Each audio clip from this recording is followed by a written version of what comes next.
The wanderer. Living with the marked Cain is now a marked man, rejected by the land, removed from God's presence, and exiled east of Eden. He becomes a wanderer. But even in judgment, God doesn't erase him.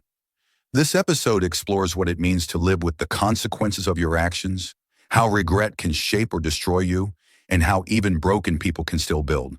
It's a story of shame, isolation, survival, and subtle grace. Cain was not killed. He was marked, not erased, but sent away. This is not a story of escape. It's a story of what comes after failure. When the crowd leaves, when there's no one to blame. Only the mirror and the mark. And Cain went out from the presence of the Lord and dwelt in the land of Nod on the east of Eden. Genesis 4:16. Cain walked away, haunted, alone. Not just from his home, but from God. The land of Nod means wandering. That's what Cain became, a restless soul with no direction. He still had breath, but no peace. What do you do when you're living with guilt? When the thing you did cannot be undone? Cain had a past soaked in blood, but he also had time. And time is dangerous. It can heal or harden. Cain chose to survive. And Cain knew his wife, and she conceived and bare Enoch, and he builded a city. Genesis 4:17. A murderer built a city, not out of redemption, out of need, out of fear, maybe even out of pride. He named it after his son, a way to leave a legacy and maybe hide the shame. That city became the beginning of a different line. A line of culture, of industry, but also violence and corruption. His descendants included Lamech, who boasted, "I have slain a man to my wounding. If Cain shall be avenged sevenfold, truly Lamech 70 and sevenfold." Genesis 4:23-24.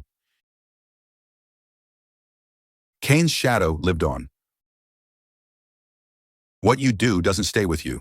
It travels through generations. Cain could build walls but not rest. He could start a city but not erase a sentence. He was marked, not with ink but with consequence. A reminder that actions matter and some wounds echo. But here's the truth, even after your worst mistake, you're still alive. You can't rewrite your past, but you choose what comes next.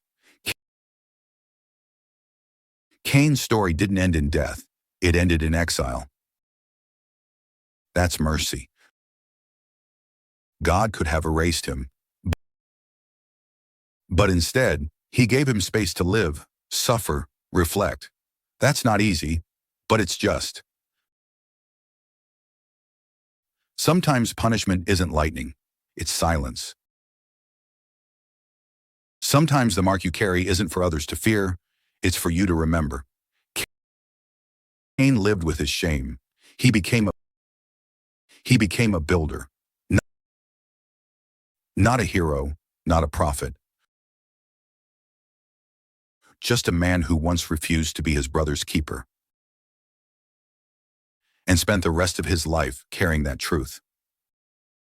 The story of Cain doesn't end in glory. It ends with a warning. What you choose today will echo. You don't get to escape what you did, but you do get to choose how you live with it. The mark is still there. So is the mirror. Cain walked away, but the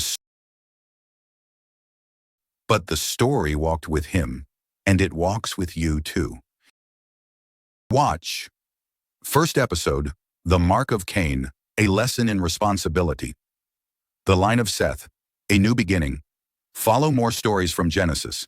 Like and share if you've ever had to live with your choices.